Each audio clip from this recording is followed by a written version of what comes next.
दोस्तों नमस्कार। दोस्तों मैं सतवीर दलाल अपने YouTube के भारत लिंक चैनल पर आपका स्वागत करता हूं। दोस्तों आज हम जिस शख्सियत से रूबरू हो रहे हैं वो शिक्षा जगत की एक बहुत बड़ी हस्ती है, लेकिन सबसे बड़ी बात यह है कि वो उनकी उम्र बहुत कम है और जितनी यंग एज में उन्होंने कामयाबी हासिल की वो गुड़गांव में और कहीं दिखाई नहीं देता। और ये है श्री संदीप वत्स जी। संदीप वत्स जी सिद्धार्थ इंटरनेशनल स्कूल की जितनी भी ब्रांचेज हैं, कम से कम 15-20 ब्रांचेज हैं, वो उनके मालिक हैं। और 2010 में इन्होंने शुरुआत की थी। महज 14 साल में इन्होंने इतनी ब्रांचेज खोल दी, इतने ज़्यादा कामयाब हुए कि लोग भी हैरान हैं। तो सबसे पहले तो हम इनका धन्यवाद करते हैं कि इन्होंने हमें टाइम दिया, और उसके साथ ही हम अपने चैनल पर इनका स्वागत भी करते हैं। संदीप जी आपका हमारे भारत लिंक चैनल पर बहुत बहुत स्वागत है। सर आपको भी यहाँ पे आने के लिए बहुत बहुत स्वागत है। जी जी जी, बहुत बहुत शुक्रिया सर आपका। अच्छा संदीप जी, हम अपने दर्शकों की तरफ से कुछ आपसे पूछना चाहेंगे। सबसे पहले तो आप अपने सफर के बारे में बताएं सर। मैं संदीप कुमार जी, और मैं गुड़गांव का ही मेरा डेट ऑफ बर्थ है जी, और मैं आरपीएस का स्टूडेंट रहा। बहुत बढ़िया। कुछ कारण बस मैं फिर गवर्नमेंट स्कूल में अपने आ गया। 8th क्लास मैंने गवर्नमेंट स्कूल से पास हुआ, बोर्ड का पेपर दिया जी, जी। फिर 10th में मैं टॉपर्स था, 12th में मैं टॉपर्स था। 500 में से 496 नंबर प्राप्त किया था 12th में जी। और मैं 5th क्लास से ही ट्यूशन पढ़ा रहा हूँ कि मेरी सिस्टर है मेरे से 2 साल की सीनियर जी, वो ट्यूशन पढ़ाती थी, तो मुझे पढ़ने से ज्यादा पढ़ाने में इंटरेस्ट था। बहुत बढ़िया सर, बहुत बढ़िया। तो आप इसीलिए स्कूल की लाइन में आए? जी जी।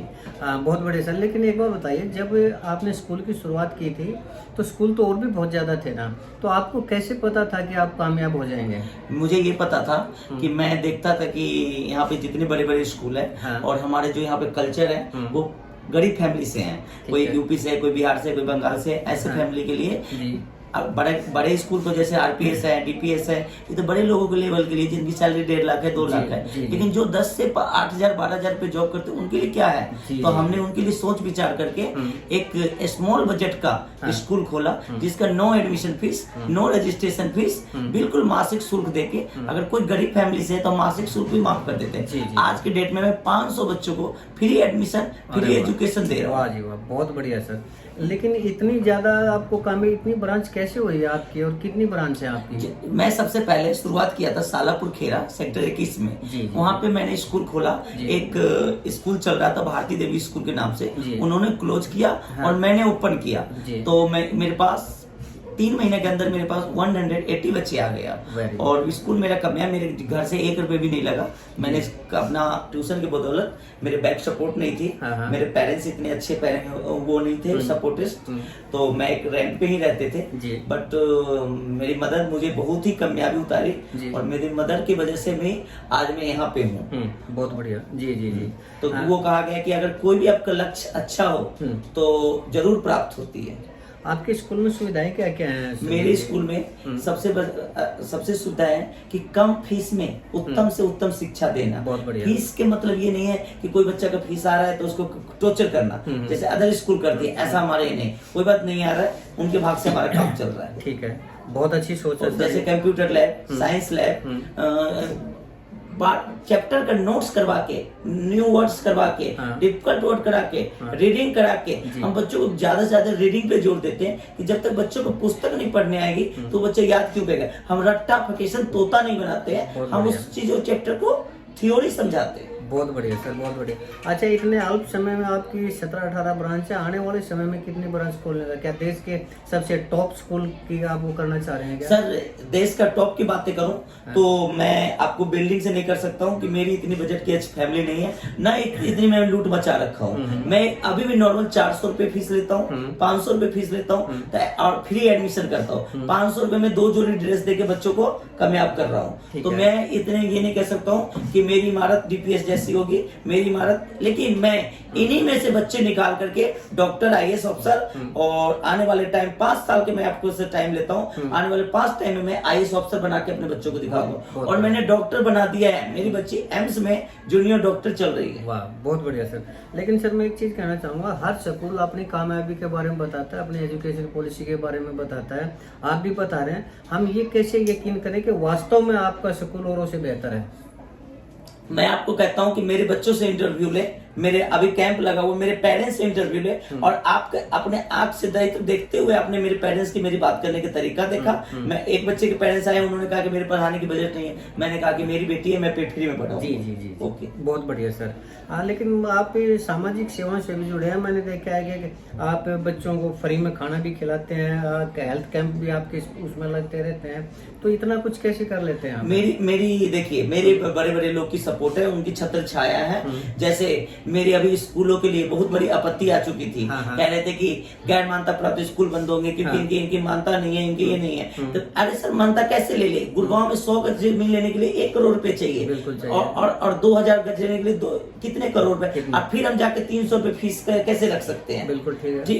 तो एक मैं बहुत धन्यवाद करूंगा भूपेंद्र भाई साहब के, जो अभी सरस्वती मॉडल स्कूल के चेयरमैन है हयातपुर में। उन्होंने जान जीव लगा के उन्होंने हमारे स्कूल के लिए मदद किया, और स्कूल को ITR चैलेंज किया उन्होंने, केस लगाया कोर्ट, हाई कोर्ट जाकर के, और सभी स्कूलों को रोजी रोटी बचाया है उन्होंने। भूपेंद्र सर को मैं बार बार धन्यवाद करूंगा कि ऐसे साथी मुझे मिलते रहे और आगे बढ़ाते रहे। जी जी जी, बहुत बढ़िया सर।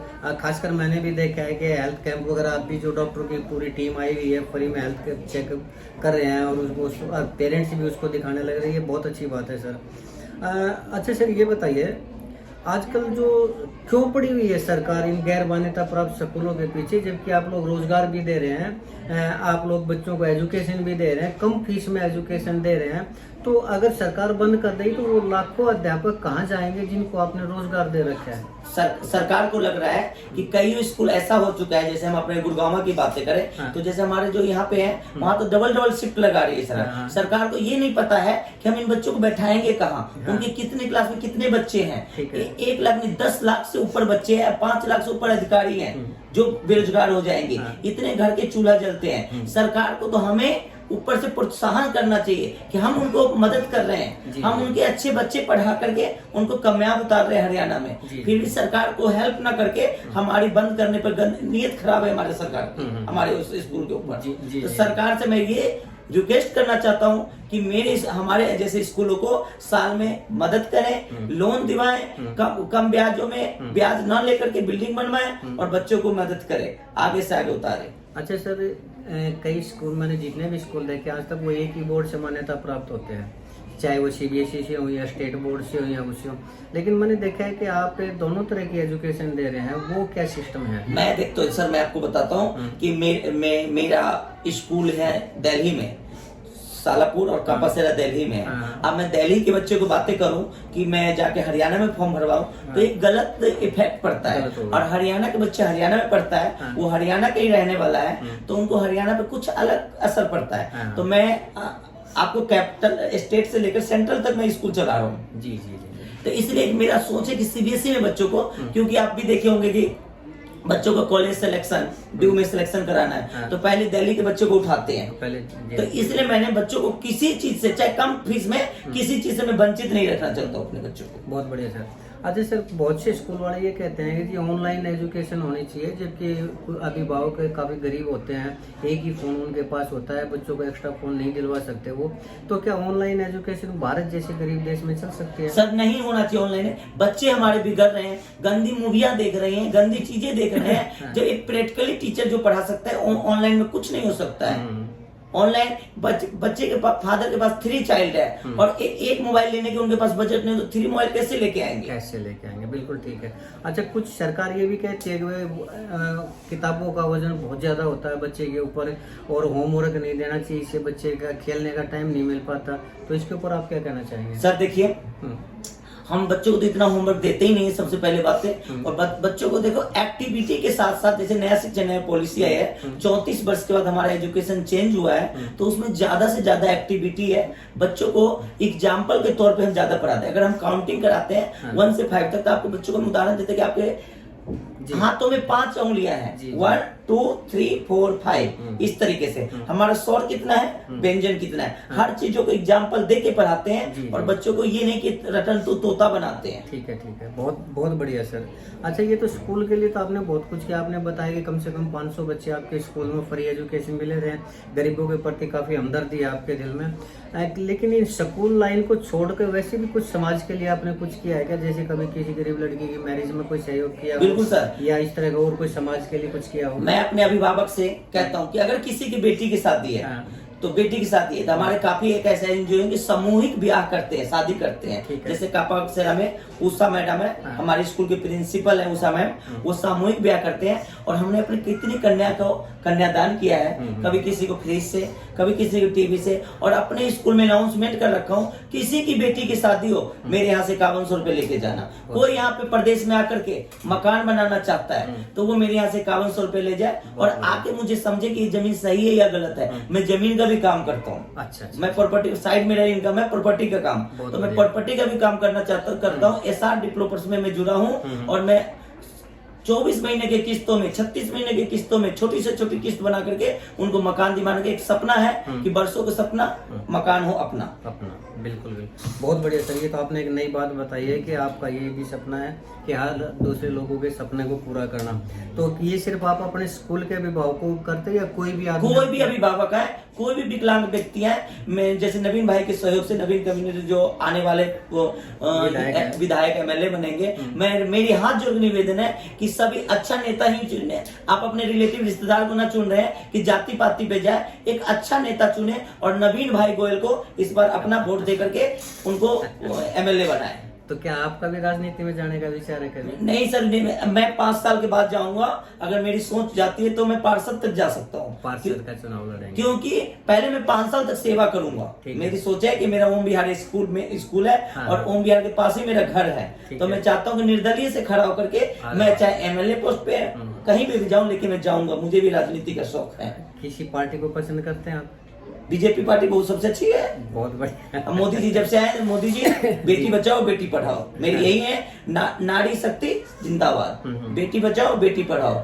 लेकिन बेटी बचाओ बेटी पढ़ाओ के मोदी जी के राज में आजकल बेटियों के ऊपर भी काफी अत्याचार की खबरें हम सुनते हैं, तो वो कैसे हो जाती है? सर देखिए, जब तक हमारे प्रशासन पहुंचती तब तक बेटियों के, अब हम किसी का मन चेंज करने में तो टाइम लगेगा ना। किसी को मैं यही कहूंगा परिवार को कि आप बहू नहीं ला रहे, बेटी ला रहे हो। आप बेटी वाली सोच रखिए। अगर वही बेटी आपके गलती करती तो कैसे मन नजरअंदाज कर देते हो? अब बहू को क्यों समझते हो ये बहू है?